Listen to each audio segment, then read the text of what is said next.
This week's Player of the Week, sponsored by the LC Sports and Rec, goes to Ryan of the Wolverines. This is what his coach Tanner said about his play. He said Ryan had a huge impact on the game and was a positive influence on his team.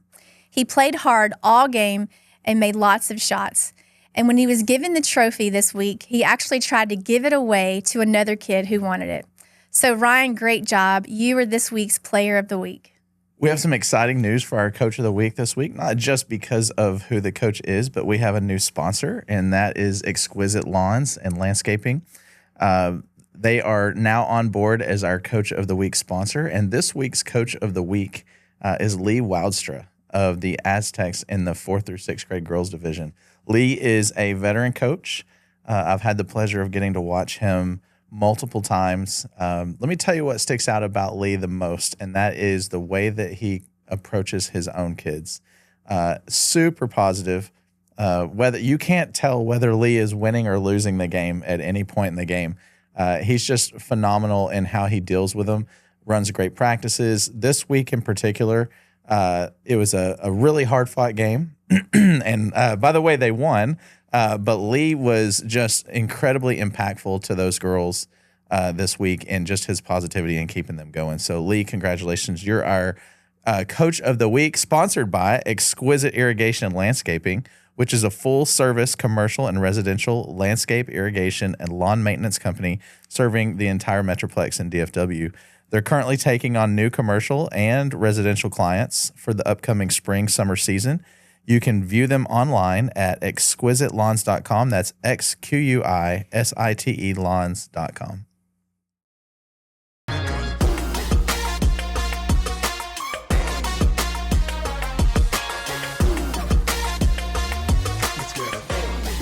All right, welcome to episode 31 of Winning with the Home Team. We are still on the virtue of impact today. We just had our games this past Saturday. Yep. I think that you said Lee got Coach of the Week. Lee is Coach of the Week. And a little guy named Ryan got Player of the Week. And it was kind of business as usual this week, right? Like, nice you to were get back to normal. You were at Oak Ridge. I was here chilling with the little kids. Yeah. Refed a ton. Yeah, you did. Enjoyed that. And then Charlie was at ABU for the first time this season, right? Yep. Yeah. Right. And this week, the only thing that stuck out to me this week is that everybody came in about 7 layers of clothing. It's so cold. And then had to get in the gym and take all those layers off. So, it was a cold weekend. Yeah, it was a good weekend. And we had our coaches' invitational, LC Invitational this week. Great point. Yep. Great point. That was a win. It was a ton of fun. Yeah.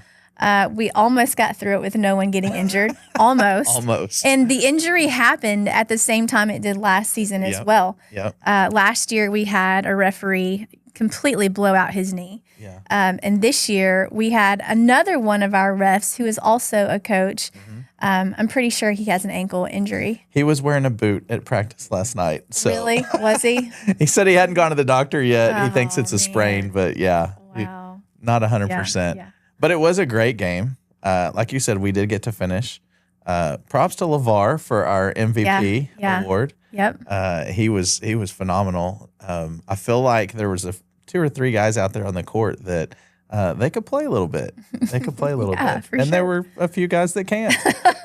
But man, I wasn't out there, so I give all the props in the world to those guys for being out there.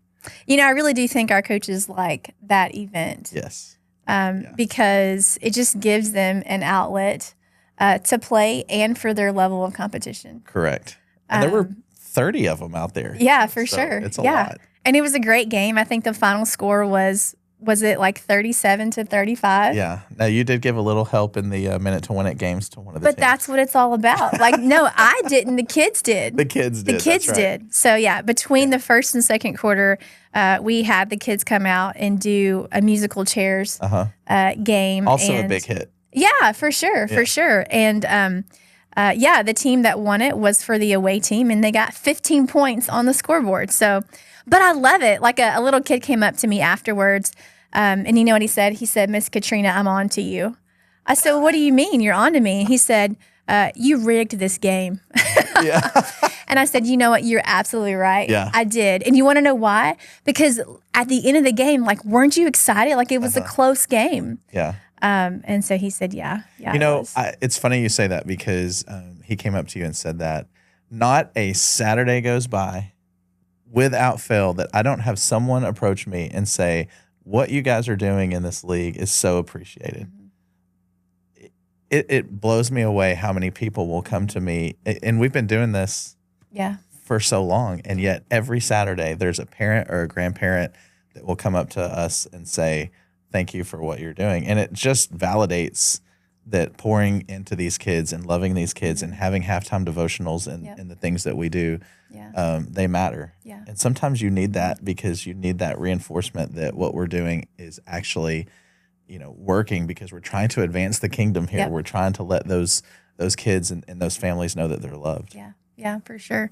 And along with that point, I think, I don't really care if people come up to me and tell me you're doing a good job. Mm-hmm. But what I do love is when a parent or a grandparent comes up to one of our volunteer refs. Yes. And says, hey, you're doing a good job. Yeah. And to me, that's like, yes. Yeah. Like that either it's Vernon or Eli or somebody is out there refereeing a basketball game and they're not doing it to get paid. Yeah. They are doing it because they love kids. They've bought into our mission. That's who I want people to go thank. Yeah. Don't come thank me. Right. Go thank the volunteer. No, and what I meant by that is not us, but just the program itself. And you're right. The volunteers we have volunteers that ref, then run the clock, the concession stand. We rely on volunteers. Yes. And so for them to get that kind of feedback you're right, it's great. Yeah. So if you haven't volunteered and you're in the Southwest Arlington area, here's the ask. Yeah. Come be a part of what we're doing. You see how we rigged that? I lobbed the softball there, and I knocked it out of the park, hopefully. No, seriously, though, what we're doing is for the kingdom. And so if you want to come be a part, you're not benefiting us, you're benefiting the kingdom. Exactly. So. Speaking of, we have a special guest today. Mr. Stephen Saunders. Stephen, what's up? What's going on? I'm happy that you're here. Thank you guys so much for having me. I appreciate it. You're welcome. Last week we talked about how adversity grows us more than probably our successes in life, right? And so, Stephen, tell us a little bit about yourself first, and then we'll dig into some of your adversity that you faced. Okay. So I'm Stephen. It's nice to meet y'all. Avid athletics guy. I love all things sports. He's our guy. Yeah, right. He's in one the of right us. place, I guess, right? And then, so my dad is ex-military. So I grew up in Southern Arizona on a military base kind of installation type of thing. I ended up playing 2 years of junior college baseball at Cochise College. Go Apaches. Shout out y'all boys. And then I finished my career at UTA, which is how I got plugged in at the lake and a whole bunch of interconnected webs of people. And so, that's here. That's how we What position did you play in baseball? Man, I bounced around. So I was recruited to college as a catcher. Okay. I got to college, and then there's a switch hitting catcher from Mexico that threw 90 from the squat. So, so you switched in the outfield. Whoa. And so I went to the outfield. See you in the outfield. So you can swing a little bit, so you can stay. Right. Right. And so I went to the outfield, and then I finished my career outfield first base. Okay. Yeah. All right. Wow. So you're Mavs. Buckham. Buckham. I didn't even know that was a thing. Hey, it's new. It's the new wave. Is it? Buckham. Okay. All right. Mavs, horses, Buckham. No, I get it. Okay, got it. I just wanted to connect it. It's that new, and people are still getting adjusted to it. Okay. Right? Yeah. How new is it? Like 2 years. Yeah. Oh, wow. So it used to be Mav Up, Mav Country, Yes, which that's Country. sentimental in our hearts. Right. Buckham is the new way, though. Yeah. You know? So, Yeah. I graduated from there. That's where I graduated. Yeah. And I'm like, okay, Buckham, I'll get it. yeah, I'll get right. Yeah. before It takes some adjusting. Yeah. Get As the an thumbs and the alum, pinky to you work. have to. I know, right? Yeah. Did you say Mavs up? It was Mavs Country when I Okay. was there. Okay. Yeah. Got it. I'm not going to tell you when. I was about to say, back in the olden days. We're going to timestamp it, right? Yeah. No, we don't have to. Stephen, what are you doing currently right now? So you graduated from UTA. Yeah, so I graduated with my undergrad from UTA and my MBA from UTA. So they blessed me with the ability to be able to GA after my career ended. And so I wrapped up there, and now I work for a transportation company out of Fossil Creek area. Got it. Yeah. You used the term when my career ended. Yeah. Will you briefly touch on that? How did your career end? This wasn't scripted, but he briefly told me about how his career ended. And then Yeah, I got crushed by a squat. we should never do squats ever again. It's not. It wasn't as grueling as it sounds. I say that a little bit jokingly, but like kind of for real. No, it's for real. So front squat, back squat. Yeah, I was back squatting. I was warming up on a squat that was well within my means. At the time, I mean, like I was well supervised. Yeah. I'm not telling anybody don't back squat. This is just a freak thing that happened. Get big and strong so you can throw gas and hit pumps. Yeah.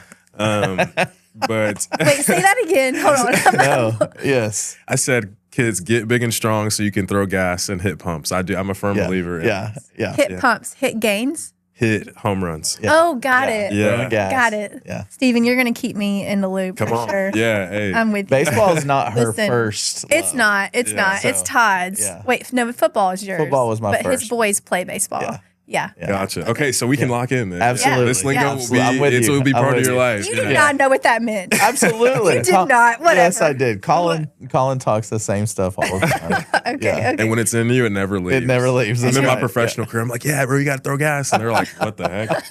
Yeah. But yeah, so I got to the bottom of the rep and I heard the pop audibly. And so I stood it up and I fell against the rack.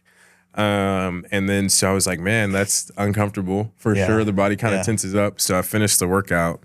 We had a little bit of time between that lift and practice. So we go home to our house. So it was ironically like 2 minutes from Oak Ridge. Yeah. Off of Oak Ridge Drive in Pantego.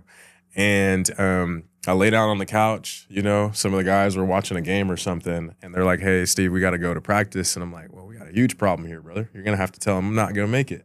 Yeah. I can't move. Yeah. And so I herniated some discs in like the L5, S1 region. There was one that I had surgery on in April. And so now I'm like 6 or 7 months. Well, actually, no, like 8 or 9 months post-op. Yeah. Wow. Yeah.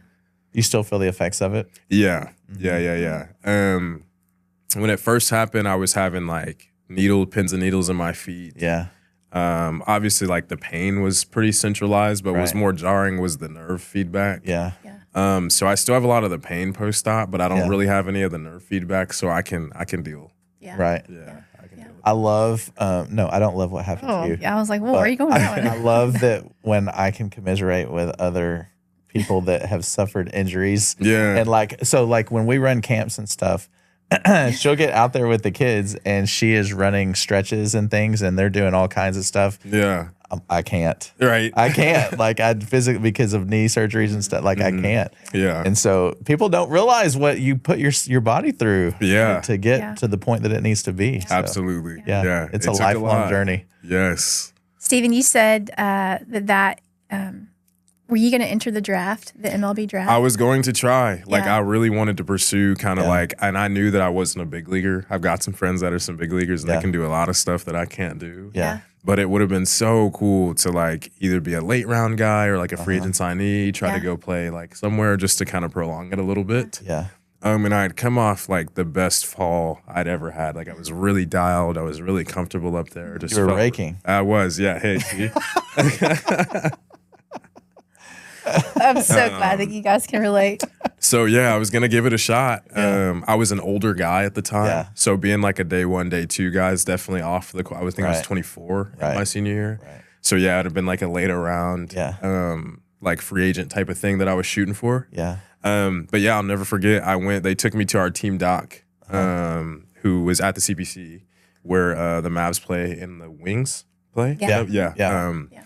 And he just told me to my face, he was like, yeah, you're not going to play pro ball. I've seen this before. I mean, you can go get an MRI if you want to, but like I already know what's up.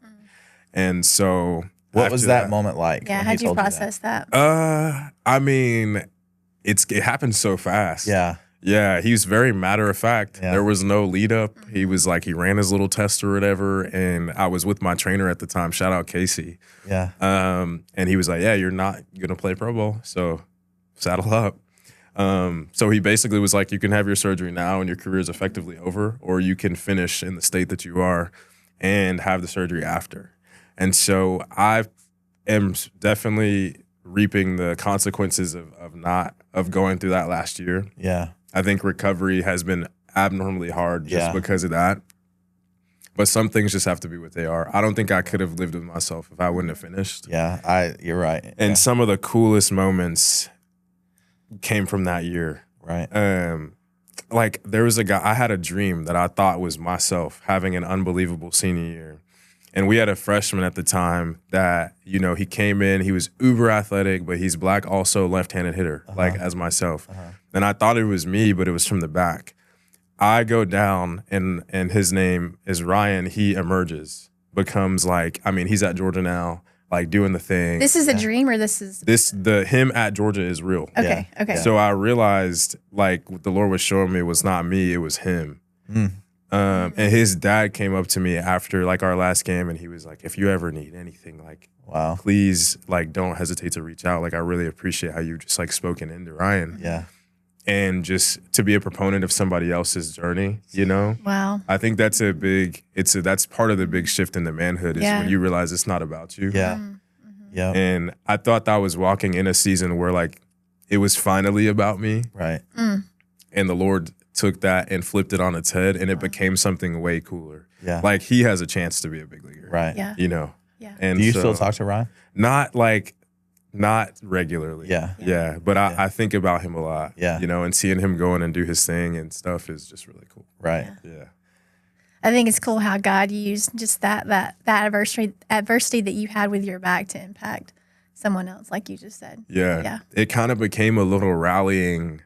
I mean, we were some junkyard dogs my senior year too. Like we were just an old team. Yeah. We had some old guys who had nothing to lose. Right. I mean, I That's was the best kind of team. you know, right? Like I will never Yeah. forget this too. I mean, we can get on the subject eventually, but We are on the subject. Yeah.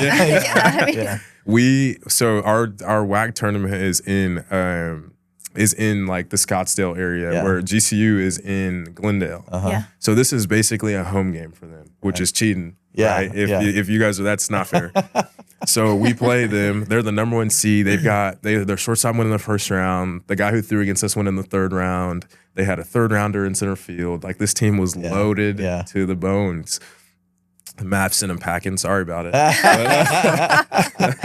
awesome. That's good. It was just some really, really cool, and a lot of those moments I wasn't even playing because I couldn't. Yeah. Yeah. You know, so you're just seeing it click, and it's just sports can do a lot for you. It sure can. Yeah. And you never know what God's plan is. I say that. You know, the funny thing is, like, cognitively, I know that I don't have a plan. It's God's plan, and I'm being obedient to Him. But it never ceases to amaze me how I'll look back on things and go, man, I didn't see that coming at Yeah. all. Like And it was I so still much had, better. so much better. Absolutely. I still had my own plan, even though I know that I can't. Yeah. And it just works out the right way. Absolutely. Yeah. Cool. Absolutely.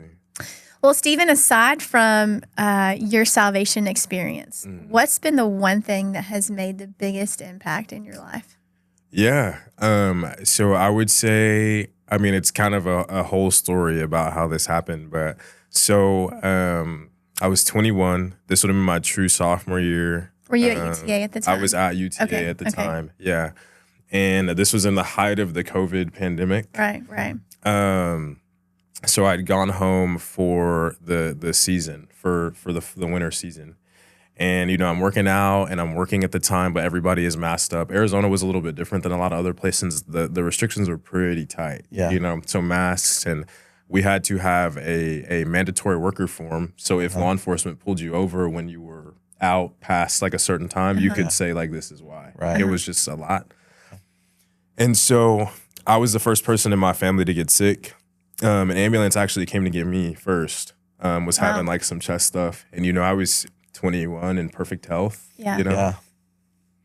And so I eventually get squared away, and then my father gets sick, but he doesn't test positive for COVID. My mom is the very last to get sick. And so she gets sick, but we're kind of like, okay, there's always degrees of separation between stuff until it's actually like confronted with you. So we knew people were like dying and getting really sick from COVID, but it's different when you're confronted with that. Yeah. So we, it's kind of like the 12th of January when stuff really starts to go down. So she gets really, really sick. She's bedridden. You know, we're taking care of her and stuff. The morning of the 13th was the same day that I was supposed to come back to school. Yeah. Was concurrently the same time that an ambulance came to get her. So they're wheeling her out, and it's like 5 a.m. because I'm about to hop on the road and drive back. And the very last thing that she ever said to me was, "I better not hear that you didn't finish school." And so they took her away. I'm on the road driving. And so subsequently I get to school. We start practicing and stuff pretty soon because the season starts. And I'm practicing with my phone in my pocket, just like getting regular updates and stuff. So mom gets intubated. And when she got intubated is when stuff took like a super drastic turn. And so I'm practice on the 12th. You know, we're in a midday practice. We're doing some first and third Ds. I remember this so vividly. So like I get a call, which that doesn't normally happen. Like you usually get the isolated text. Right. I'm like, okay, stuff is cool. But the call was like, oh man. Yeah. So I step away and take the call, and my dad is like not beside himself, but my dad's a middle-aged Black military man. Like this is uncharacteristic of him.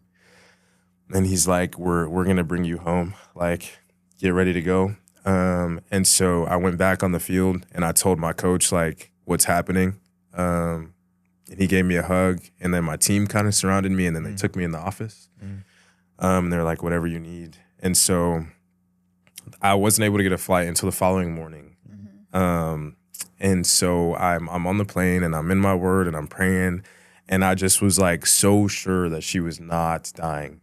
I was so sure, like I'm on the plane. And so I get off the plane, I'm like, man, we're straight. Like this is nothing, you know? Right. And so I didn't realize that the Lord was telling me that she wasn't dying today. She didn't die. She just left. And so we get off the plane, and my bishop shortly calls. And this is when I realized the severity of the situation. My bishop calls and was like, you guys need to get her as soon as you can. And so, and I don't know if you guys have any experience with COVID, like hospitals, but the hospital, it's like a whole ward set up. So the room's about this size, and it's just the patient, and then like a sealed door, and then all the stuff that anyone can need. So like she was on dialysis at the time. She was getting like infusions and stuff. She was still intubated, and then all of that is separated by glass, so you can see it all, but you can't like go in. No. And so what not a lot of people know is once we get there, you know, like we're kind of punched in the face with the reality of this is what it was. So the doctor comes eventually, and he grabs my dad and I, and he says, like, we can keep her a little bit longer, but you guys are kind of just delaying the inevitable. Like, we don't think she's going to turn. So not only did I have to watch my mom die, but I also had to make the decision of whether that happened or not. And so, we sat and just said, we're just like keeping her from and it's not just like you pull the plug and like it immediately. So like your own body takes over. Right. So it's about a 5-minute like just decline of stuff. And so, I would say that was just kind of one of the most, that was the kind of foundational aside from my salvation experience. Right. And it was just really interesting. Like a lot of these nurses and doctors had never met my mom because she was intubated at the time. So they didn't even really get to experience her in her fullness. Right. You know, like didn't get to talk, didn't get to experience her thought life or the love that she gave. But they are around us just weeping.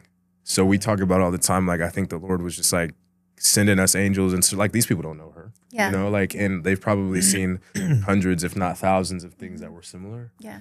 So to see doctors and nurses and the whole thing just surrounding us, and it made it a little bit slightly more bearable. Yeah. You know? Right. Yeah. And so I would push back a little bit on what you're saying right now, because maybe they didn't meet her, but they met you. Yeah. For sure. And through her, you know, I mean, you're her legacy. Yeah. That's so interesting that you say that. And we can touch on that, but that is bizarre that you say that. I mean, honestly, I mean, just sitting here talking to you, we met, I don't know, 20 minutes ago, right? And it shines through. Thank you. It does. Thank you. How's your dad doing? He's good. Dad's great. My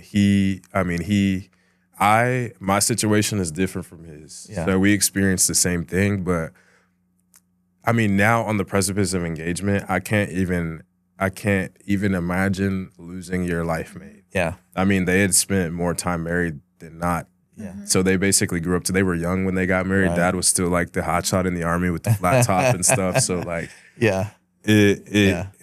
just a different time. Yeah. And seeing how he just he was a cornerstone. He was thrown into the fire. Yeah. You know? And Sure. so when I tell my story, I talk about how this shaped me as a man. Yeah. And I watched my dad steward adversity with such grace, and not to say that he was just super stone cold and he didn't feel anything, but when the rubber hit the road, like he was solid. Yeah. And so I've always had a lot of admiration for my father as a man, but then we go through something like that and you see it in practice. Right. Everybody thinks they're super strong and equipped, and everybody truly thinks that they're locked in with the Lord. Like, okay, if something super serious was to go on, like I know that I would lean on the Lord. Yeah. But a lot of people who are wrestling right now, and a lot of people have fallen away from the church, just like faced some adversity and weren't ready to. Yeah. Yeah. And Yeah. so and just seeing my dad continue to push. And Right. Yeah. just really special. So he's good to answer your Yeah. question. Yeah. What were some of the ways you saw your dad step up? Well, I mean, one was just literally, I think the stress of going from 2 incomes to 1. Like I was in school, Yeah. and so I was like, man, I don't know what we're gonna do, Right. you know. And he was just like, so even so much so, like I was considering not going back to school, so I could stay home and work just to alleviate some of the pressure of. I mean, that's super jarring. Yeah. And he was like, no, I can't allow you to do that. Like, mom gave you explicit instructions, so what are we doing? Not, Right. not. Yeah. And so he was just like, I got this here. I got your brother. Like, you go do what you set out to do. And so him assuring me that the camp was cool gave me the green light to go and just like figure out my own stuff, Yeah. you know? Yeah. Man, I'm blown away because we live in a society today where we move on so quickly to the next thing, you know, and we just don't do a very good job of honoring people in general, you know, especially those that have poured into us over our lifetimes. And I'm listening. I've never met your mom. I've never met your dad, but I can tell your dad is a man of character. Yeah. And I'm sure he's disciplined, you know, but to honor your mom's wish, for you to honor her wish and stick it out. And man, I just want to tell your dad, great job. Thank you. You know, I mean, Thank I you. really do. It's a really, really humbling thing. I think the first and last time people have seen my dad and I cry was on graduation day, because that meant more to us. Like, not a lot of people know what I had to go through Yeah. and what I had to overcome to finish. Yeah. And so it wasn't just like a graduation day for me. It was a sign off, you know, like I had to walk. And some days it was one step at a time, but we finished. The collective, anybody who was part of my journey, anybody who knew my mom and knows our family, like it took a village. Sure. Yeah. And so, yeah. And people don't know, you know, there's a thing out there, be kind because you don't know what other people are going through. Yeah. And man, this just illustrates that. Like, you just don't know. If I met you on the streets, you're a kind man. Thank you. You know, I shook your hand. I wouldn't have any idea.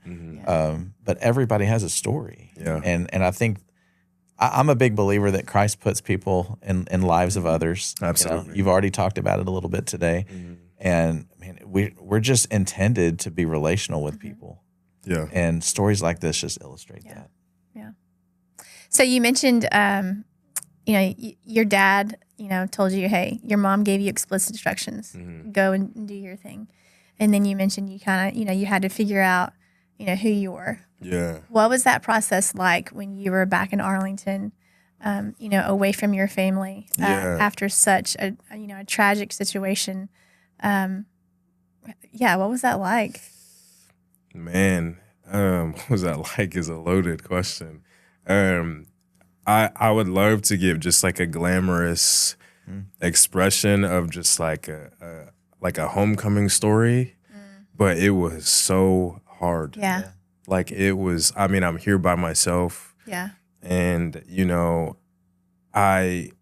baseball is your only escape from what you're enduring, but also as a constant reminder that one of the main reasons why you're playing is no longer available. Yeah. So you're caught in between this, like, it is not easy.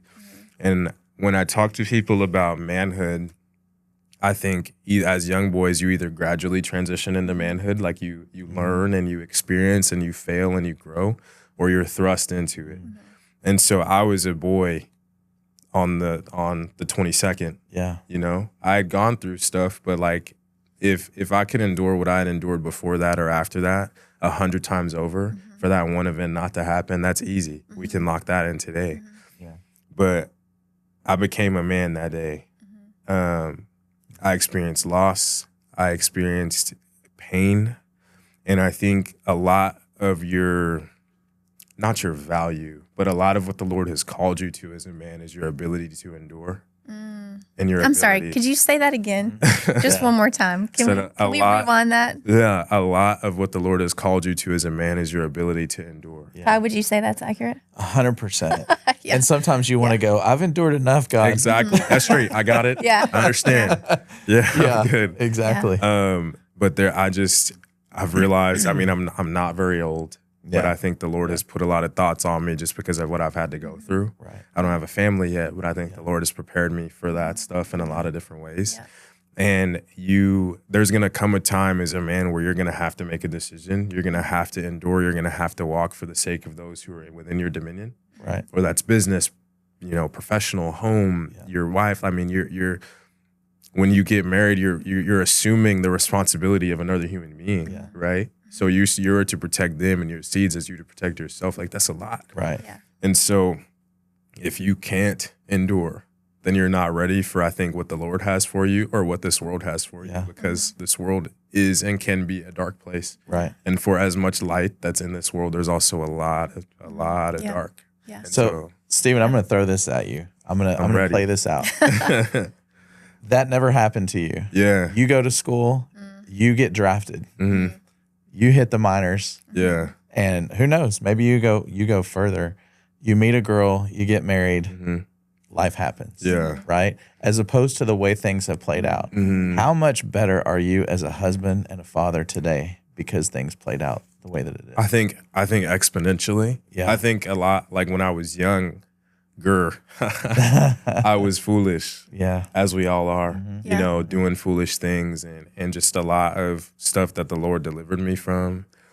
I just don't think I would have been ready. Yeah. Like, the Lord only by the Holy Spirit has given me a lot of wisdom. I don't want anybody to think this is like my own, but like it's been tried.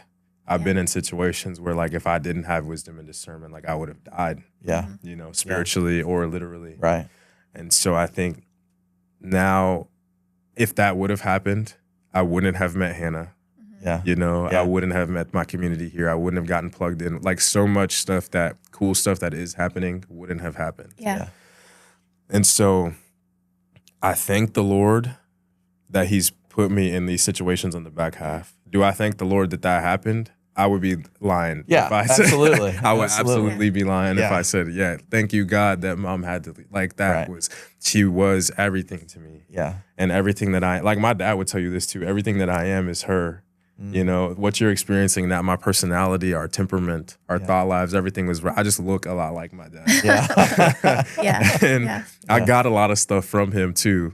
Shout out Dad, but me and Mom were like super, super locked in. Right. Yeah. You mentioned earlier, you said, it was hard to engage just in normal activity because, you're at UTA, you're playing baseball. But now, one of the reasons why you're playing baseball is absent. Yeah. What changed? Like, if she was your reason why you played basketball, or maybe one of them, how did that translate into, now your mom's gone? Like, what is the why then? What became the why?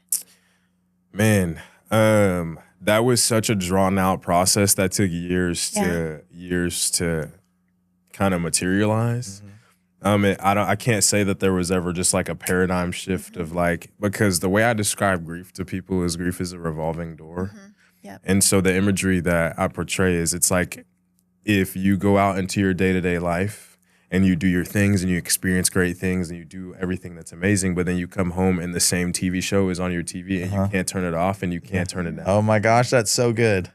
That is so good. Yeah. Yeah. So you have to sit and experience, and it's like it's in your home. Yes. Yeah. So like I've gone out and experienced such cool stuff. You know what I mean? Yeah. And gone and played some cool games and had some amazing moments that I just would never want to take back. Right. But also when I go home, when I'm with myself, it's a rhythm. Yep. Some days you feel grief so deeply. Yes. Yeah. And some days it's cool. Right. Like I can't give you a date, but I'm gonna get engaged here soon. Yeah.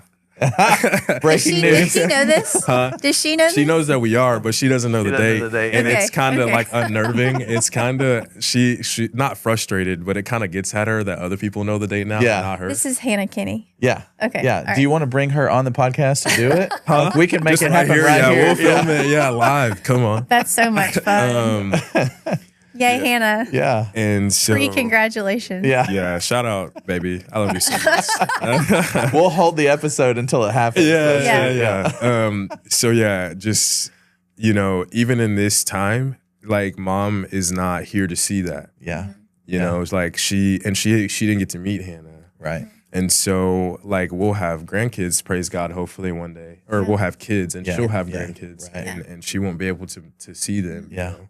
And they'll have traits that are directly from the source, but they won't necessarily know to the like I'm a diluted Yeah. version yeah. of mom. Yeah. Like Right. she is. And so I think it's just you go through seasons where you're reminded that there's absent.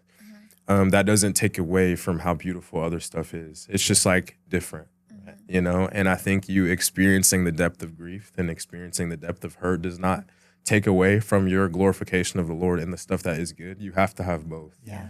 And I think when I first transitioned out, I thought that me feeling deeply about my loss and grieving was me not being happy about the cool stuff that happened.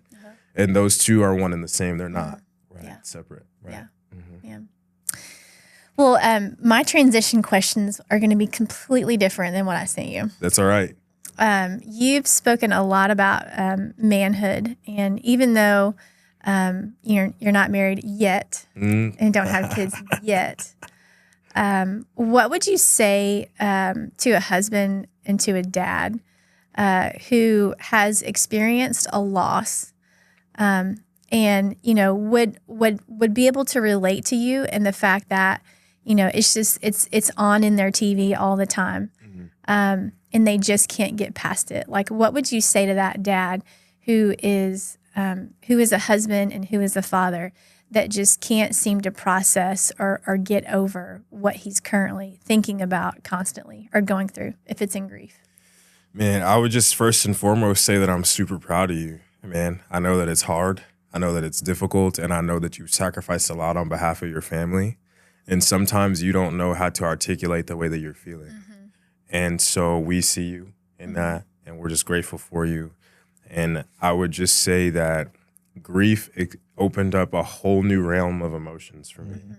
So before that, I was just never angry. Yeah. Like I was just very even keel, kind of the go with the flow guy. Like Right. never experienced really any negative emotions. I had a little bit of like performance anxiety, but Yeah. every athlete wants to be good. I feel Right, like that's right, pretty right. normal. Yeah. But afterwards, I think like I just experienced so much just fury, not with the Lord, but with the situation. Yeah. Because I think mom, it's tough to articulate, but we'll just say for the sake of here, Yeah. mom didn't necessarily deserve that. Like she was just a Right, saint. right, She had a lot of life right, to live. Right. And so I was just frustrated with the situation, and I'm part of an exclusive group. So even my dad can remarry, and that doesn't take away from his relationship with my mom, Right. but he can remarry and experience a similar degree of relationship. Me and kids and a lot of the guys out there, you become part of a group where like there's no feeling of loneliness that's comparable. Right. Because only someone else who has lost someone on the same terms can understand the loneliness of it. Yeah. And so I would just encourage, like, let's connect. Yeah. You know, like I get it and I understand, but I will say to issue a challenge is where you are now is holding you back from the rest of your life. Like you gotta step out of it. Yeah. And your family needs you and your kids need you and your wife needs you. Right. And so I know that it's difficult, but like we gotta start to turn, you know? Yeah. It's so good. And the grief part the component of grief that you're talking about, it's so difficult to get out of that, like you're saying, and a very different way, but similar, that I go through some of those things still today, and I can vividly remember my wife just telling me, like, you have to get past this, you have to get past this, and me not being, I remember looking at her and telling her, don't you think I would if I could? Like, I'm trying. Yeah. And you can't vocalize what it is that you're feeling, and you can't make people understand. And that just adds to the frustration level. Yeah. And it's just this vicious cycle. And you are so right on that there's days that it's so good. And then there's days where, like I said, nobody knows what you're going through and you can't explain it. And so that's a whole separate podcast that you have to come back for. Absolutely. You know. Something I try to explain too is it's really hard to keep the same degree of empathy when something like that happens. Yes. And nobody really talks about, like, you never explicitly do this, but when people bring problems to you that you need to be able to empathize with, you need to be able to connect with them. You can't, because you subconsciously compare what you went to to what they went through. Yeah. You're like, that's not even that serious. Right. Which is also not fair to them. Right. Because what they're going through is super serious to them. Yeah. So, I mean, you're experiencing this whole new plethora of emotions, and you're trying to rediscover empathy at the same time whilst also battling, like, just the literal, like, I can't text her anymore. My mom used to send me texts, like, before every practicing game and stuff. Right. And then, like, stuff like that stops. It's just a lot. Yeah. You know, I would say in closing, you know, as we go through adversity, you know, we have one to walk with, you know, and that's Jesus, the one who, you know, walked his way to the cross on Calvary, the one who, you know, took on the weight of the world. And so, you know, step one, you know, in regards to like, how do you get over that? What do you do? Well, you just have to turn to Jesus. And that sounds so simplistic. That even sounds, you know, maybe, you know, a little churchy, if you will. Like, how do you do that? But it just starts with getting down on your knees and just getting real with him. And I don't know what your process has been like or what your process has been like, but that's where it starts because he gives us the direction to move forward. Like how you moved forward from your grief and how you move forward from your grief could be completely different. Absolutely. But it all starts with Jesus. And if we're not allowing Jesus to speak into our grief and our adversity, we're going to continue to be stuck no matter what we do. Yeah, so. Absolutely. Stephen, thanks so much. Yes. This has been good. Absolutely. Yeah, I really appreciate you coming on. Final thoughts. People watch our podcast for us, but like he's knocking it The out gold of the park. nugget. And, Yeah. Thank you. Yeah, for sure. For sure. And I'm kidding. They don't watch for us. They Yeah. But yeah, you were phenomenal today. Thank you, Thanks. Steve. Thank you so much. I appreciate it. Thanks for listening, guys. Man, we had a gold nugget today, and we hope to have more. So yeah, this is episode 31, Adversity Impact. Thanks for watching, and we'll see you next week. Man, thanks so much for listening. If you enjoyed hearing us ramble about youth sports or other strangely interesting sports topics related to families, please go and like and subscribe to the show so that you can get regular updates when a new podcast is released. We'd also love to connect with you. Head on over to our socials. We're on Facebook, Instagram, and YouTube. We're under LC Sports and Recreation. And if you're new to our podcast, go check out some of our previous episodes on YouTube, Apple Podcasts, Spotify. There's some good stuff on there. And pay attention because these come out pretty quickly, weekly, as a matter of fact. And you're going to learn a lot about what we have to say with regards to our league and how to win with the home team.